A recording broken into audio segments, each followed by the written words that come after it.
Hello, good morning everyone. On this video we are going to review a very useful setup for sideways markets using the Bollinger Bands. To see how this setup works, we can use market replay. Let's go back to 6 a.m.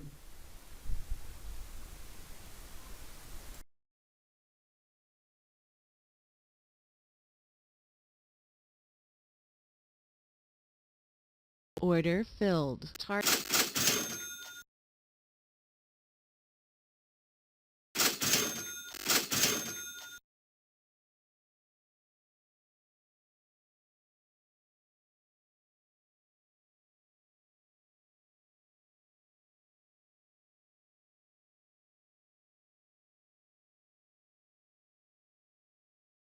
Order filled.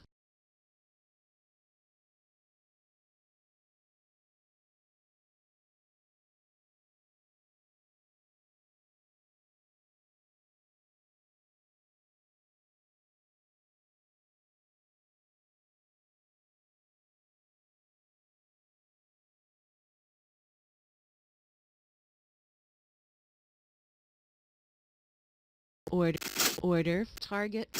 Order filled. Order filled. Target. Target. Order filled. Order filled. Order filled. Order filled.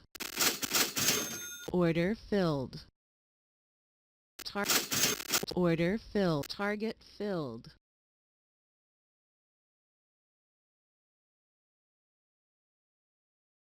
Order filled.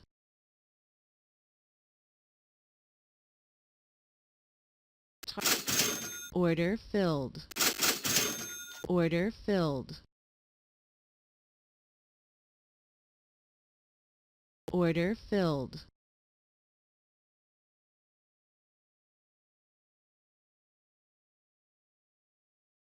Target filled. Order filled.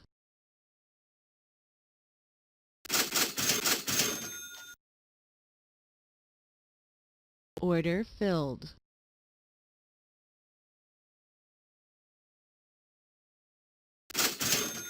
Order filled.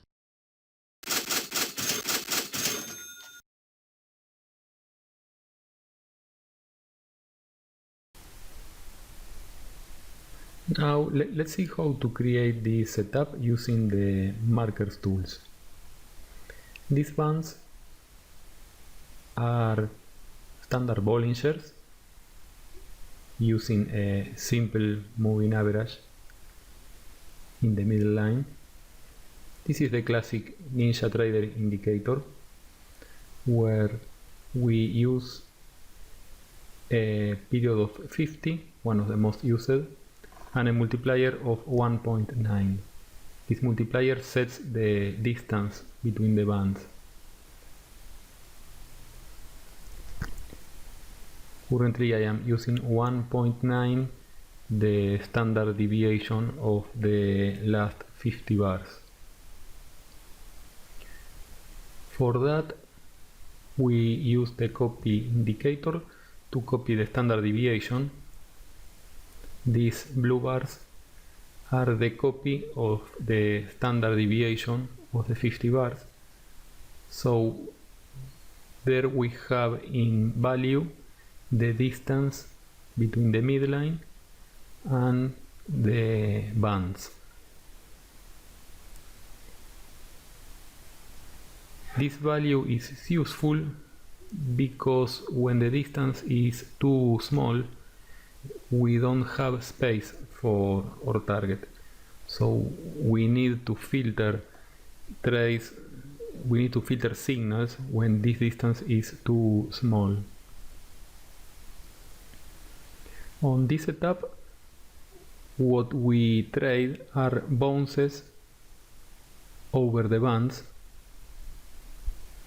So when the price reaches the upper band, we short, trying to come back to the moving average. So all our trades are between one of the bands and the middle line. Here we have a long example from the lower band to the middle band.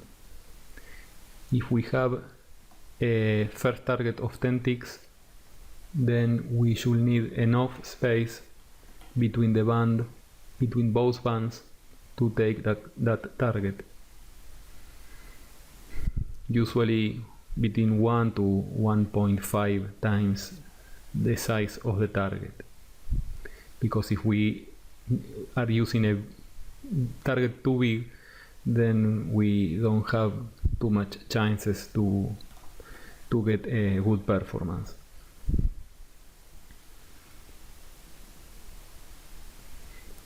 So we use the value of the standard deviation, which is the distance between the lines, the bands, and we use that value with a minimum.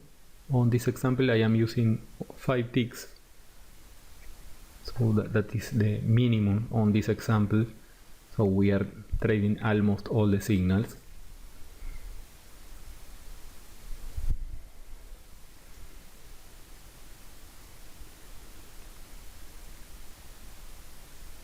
So the distance between the lower band and the midline must be at least 5 ticks to take the trade.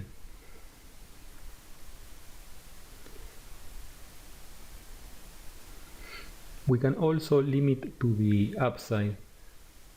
We don't want an envelope too big, because in those examples we are very close to a breakout.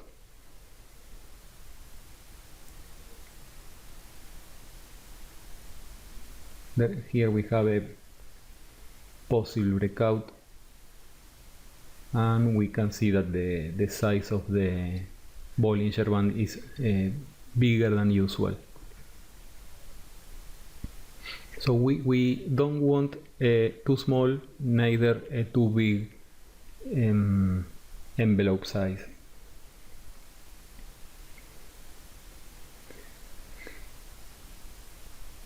So to trade manually this setup, we only need a Bollinger and wait for the price to move over the upper envelope, and when it comes back we enter short. For a long, we wait for price to go below the lower band, and when price comes back inside, then we enter long. Our objective, target 1, is always near the mid band. If we want to automate the setup, the only that we need are the tools included on Markers Plus. On this example, I am using the standard deviation to filter the signals, and we can optimize the settings by changing the period and the multiplier of the standard deviation, so we can increase or decrease the size of the envelope.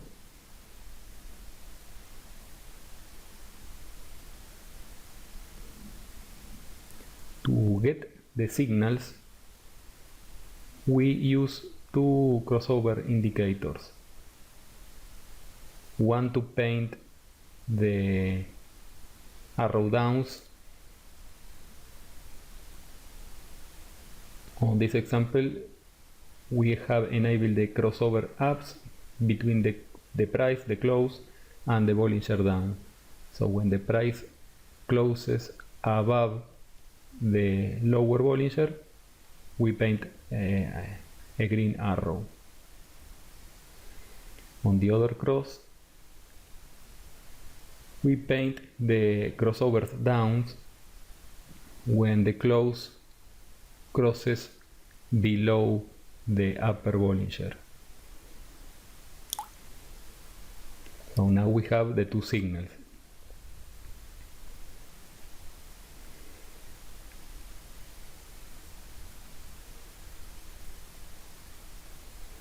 As usual, the template to create this setup is on the shared folder, so you can test it on different instruments and timeframes.